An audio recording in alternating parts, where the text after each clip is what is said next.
బావగారు రాలేదమ్మా? కలిసికట్టుగా వెళితే ఏం బాగుంటుంది అని రాను అన్నారు. భలేదానివమ్మా. ఇక్కడికి రావడానికి సమయం సందర్భం చూసుకోకండి. అర్ధరాత్రి వచ్చినా ఆనందంగా ఆహ్వానిస్తాం. నేను పట్టపగలొస్తే మెడపట్టి బయటికి గెంటేసేంత పని చేశారు. మాటలకే ఎన్నైనా చెప్తారు. ఈ ఇంటికొచ్చినా గుడికొచ్చినా ఒకటే అన్నయ్య గారు. అవునవును, నిజంగా ఇది గుడే.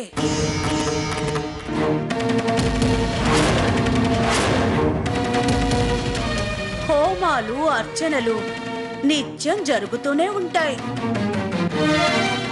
మీరు రోజు వచ్చి ప్రసాదం తీసుకెళ్ళండి. రాధిక, తులసి వనంలో గంజాయి మొక్కుందేంటి?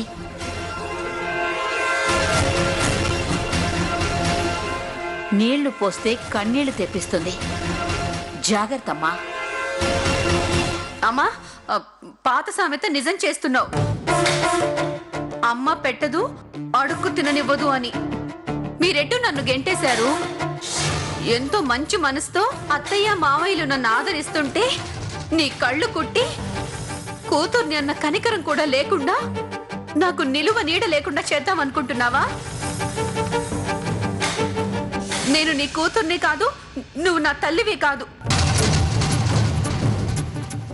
నువ్వొక్క మాటన్నా నేను పడను. సిగ్గు లేకుండా ఇక్కడికొచ్చావు. అమ్మా, అమ్మా కాసేపు ఊరుకో అమ్మా. సంతోషంగా ఉన్నప్పుడు చిరాకు పడకండి వదినా. ఆనందం ఎక్కువయ్యి ఆయాసం వచ్చేలా ఉంది. కాస్త చూసుకొని సంతోషపడండి. అసూయ పడకుండా ఉంటే అంతే చాలు. అత్తయ్య, అవును శోభన, సంతోషంగా కాపురం చేసుకుంటున్న ఆడదాన్ని చూసి ఆనందపడాలే గాని మనకు ఆ సంతోషం లేదని అసూయ పడకూడదు. అత్తయ్య, నేను ఆనందంగా కాపురం చేసుకోవటం లేదనేగా మీ చిన్న చూపు. మీరింతగా అవమానిస్తారా? చూస్తాను. ఇంకెన్నిసార్లు అవమానిస్తారో అది చూస్తాను. ఇంకెన్ని మాటలు అంటారో అది చూస్తాను. మీకు రాధిక సంతోషమే సంతోషం, మీకు రాధిక బాధే బాధ, రాధిక సంతోషమే సంతోషం. అంతే కదా? ఆనందపడండి, బాగా ఆనందపడండి.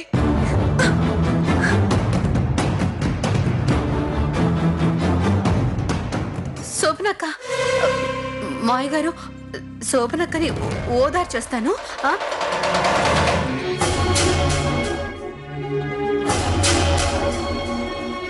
అమ్మా రాధిక, శోభన గురించి నీకు తెలిసిందే కదమ్మా. ఇవన్నీ నువ్వు మనసులో పెట్టుకోవద్దు. అమ్మా చెల్లెమ్మా, రండమ్మా, రండి రండి.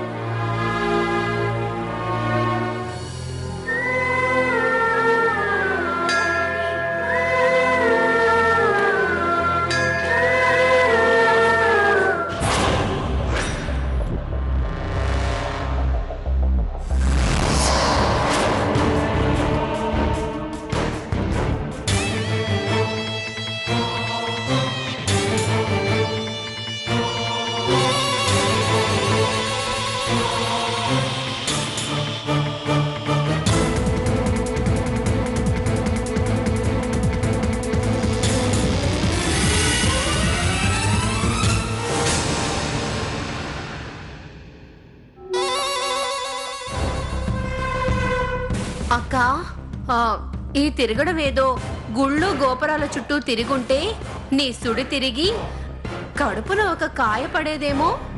నీ తలకాయ కాయ లేదు, వంకాయ లేదు. నేను తల్లిని కాలేను అని డాక్టర్లే డిక్లేర్ చేశాక గుడి చుట్టూ తిరిగినా ఒకటే, బడి చుట్టూ తిరిగినా ఒకటే. అదేంటక్క అలా మాట్లాడేశావు? ఫ్రస్ట్రేషన్ లో ఉన్నావా? కుంపటి మీద ఉన్నట్టుంది.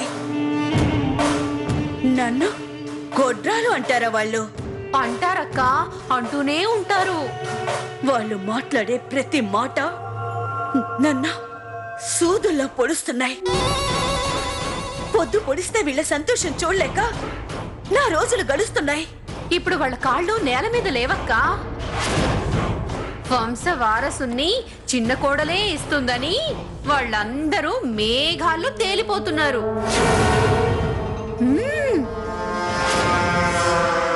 ఆ రాధిక కడుపున చిన్న కృష్ణుడు పుట్టి బుడిబుడి అడుగులు వేసేంత వరకు వాళ్ళు కిందకు దిగేలా లేరు. సత్య, నిజంగానే చిన్ని కృష్ణుడు పుడతాడంటావా? నీకా డౌట్ ఎందుకు వచ్చిందక్క? ఒక్కరోజు ముచ్చటకే వారసుడు పుట్టేలా ఉంటే ఈ దేశ జనాభా ఎప్పుడో 1000 కోట్లు దాటుండేది. సందేశం బాగానే ఉందనుకో. అయితే ఈ రోజు కాకపోతే రేపైనా రాధిక తల్లి అవదా చెప్పు? మనిద్దరి కాపురాలు అలా ఏడ్చేయి కానీ ఆ రాధిక లైఫే లైఫ్ అక్క.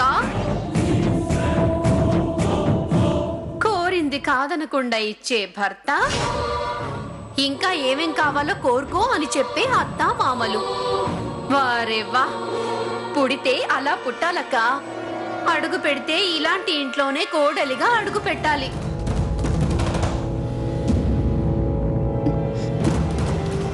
నేను అడుగు పెట్టాను కానీ కానీ అడిగిందేది చేసి పెట్టలేదు. చేసి పెట్టడానికి ఇదే వంట కాదక్క. ఆ, వారసత్వం. నీకు అవకాశం లేదనే ఆ రాధికకు అంత ఇంపార్టెన్స్ ఇస్తున్నారు. అక్క, ఈ ఇంట్లో పనోళ్ళకి ఇచ్చిన ప్రాముఖ్యత కూడా మా శోభనక్కకు ఇవ్వట్లేదేంటని నేనెంత బాధపడుతున్నానో తెలుసా?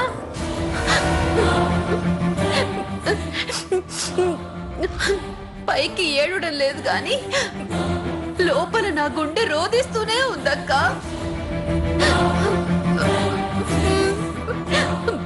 చూస్తున్న నాకే ఇలా ఉంటే ఇక భరిస్తున్న నీకెలా ఉండాలి చెప్పక్క? గుండె కోసి కారం పెట్టినట్టుంది. పీక నొక్కి ఆక్సిజన్ ఇచ్చినట్టుంది. నాలో లోపం ఉంది అన్న బాధ నాకు లేదు. రేపో మాపో ఆ రాధిక కడుపు పండబోతుంది అన్న మాట వినడానికి నాకు చాలా ఇబ్బందిగా ఉంది. ఒకవేళ ఆ మాటే గనక నిజమైతే ఇంకా కష్టంగా ఉంటుందక్క. పడగొట్టకపోతే చెడగొట్టటమే రాజకీయం. ఈ ఇంట్లో వాళ్ళ ఆనందాన్ని చిదిమేస్తాను. చూస్తూ ఉండు.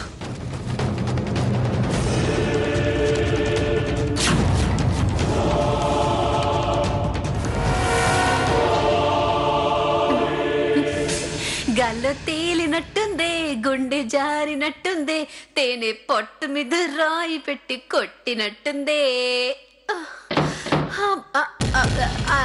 వస్తున్నాను అత్తయ్య గారు.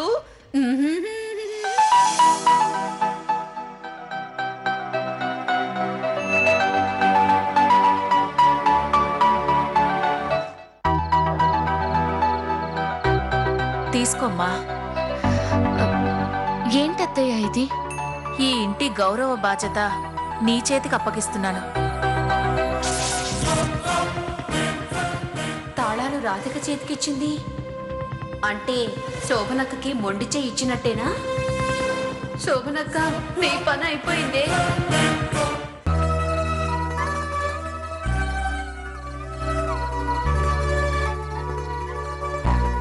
ఇవి నాకెందుకు ఇస్తున్నారు అత్తయ్య? ఎందుకంటే అవి తీసుకునే అర్హత సమర్థత నీకున్నాయి కాబట్టి. అవునమ్మా, ఈ రోజు నుండి ఈ ఇంటి బాధ్యతలన్నీ నీకు అప్పగిస్తున్నా.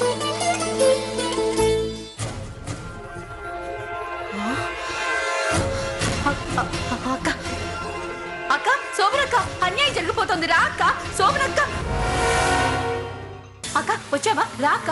అయ్యో, అక్కడ ఇల్లు గుల్లైపోతుంటే నువ్వు ఇక్కడ హాయిగా ఎలా ఉంటున్నావు అక్క? ఏమైంది? అయ్యో ఏమైందా? తినేటప్పుడు స్పూను, రెస్ట్ తీసుకునేటప్పుడు టీవీ రిమోట్ తప్ప నీ చేతిలో ఇంకేమీ ఉండవు తెలుసా? ఏయ్, తింగర్ దానిలా మాట్లాడుకో, సూటిగా చెప్పు. నీ చాప్టర్ క్లోజ్. వాట్? నువ్వు ఈ ఇంట్లోనే ఉన్నా కథ మాత్రం కంచికి వెళ్ళిపోయిందక్క. నస పెట్టకుండా సూటిగా చెప్తావా?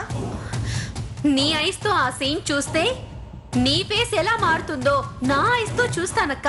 రా రా అక్క. ఇంత పెద్ద బాధ్యతను నేను నిర్వర్తించగలనా మావయ్య? అధికారాన్ని ఎలా దుర్వినియోగం చేయాలని ఆలోచించే వాళ్లకు మనం బాధ్యతలు అప్పగిస్తే తప్పు గాని అందరూ బాగుండాలని తాపత్రయపడే నీలాంటి వాళ్లకు అధికారం ఇస్తేనే సమంజసంగా ఉంటుంది. ఈ ఇంటిని చక్కబెట్టగలవన్న నమ్మకం మాకుందమ్మా. ఈ రోజు నుండి నువ్వు తీసుకునే నిర్ణయాలకు అందరం కట్టుబడి ఉంటాం. తీసుకోమ్మా.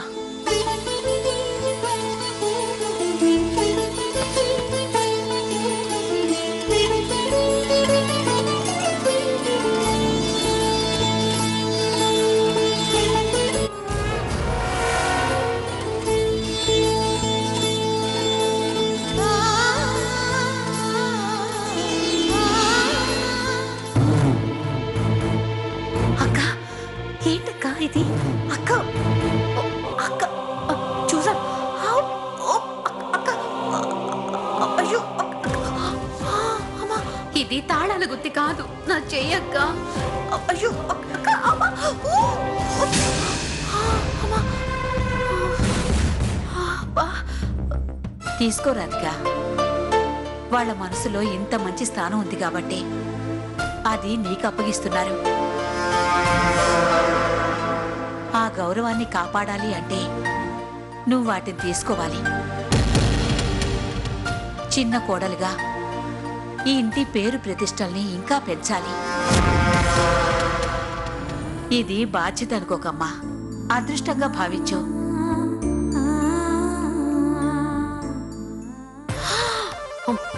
అక్క చూసావక్క, రాధిక డెసిషన్ ఫైనల్ అంట. ఇంకేముంది, మనల్ని కూడా రింగాట ఆడిస్తుంది.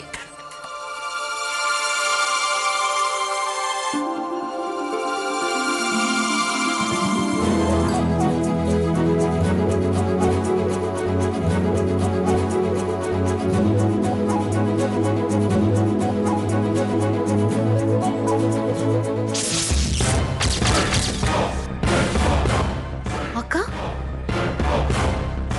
అయ్యో అయిపోయింది. అనుకున్నదంతా అయిపోయిందక్క, అయిపోయింది.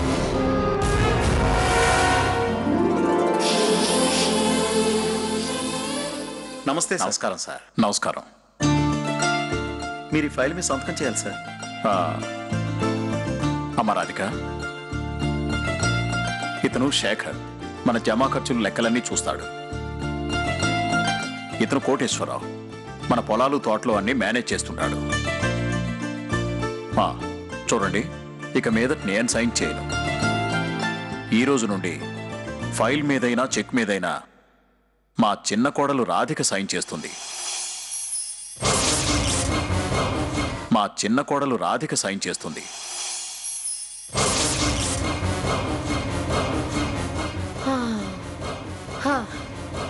అయిపోయిందక్క. చెక్ పవర్ కూడా ఇచ్చేశారు. నీకు చెక్ పెట్టేశారు. ఇక చెక్ భజన చేసుకుంటూ ఇద్దరం కూర్చుందాం. నోర్ మొయ్.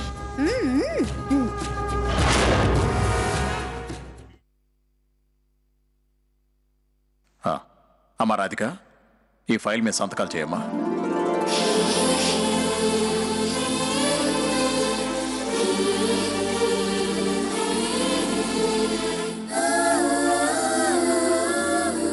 సంతకం పెట్టమ్మా.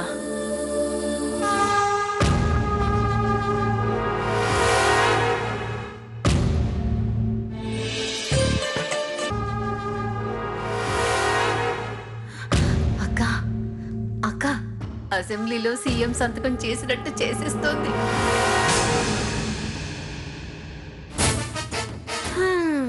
ఇక నీ సంతకం చాకలి పద్దులకు కూడా పనికిరాదేమో.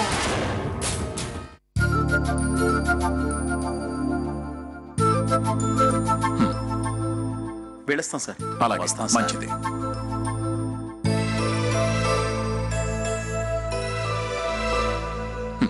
చూసావా రూపా, ఇంటి తాళాలు రాతికి ఇచ్చామో లేదో అప్పుడే ఫైల్ మీద సంతకం చేసి పాస్ చేసేసింది. అందుకే నా కోడలు మహాలక్ష్మి.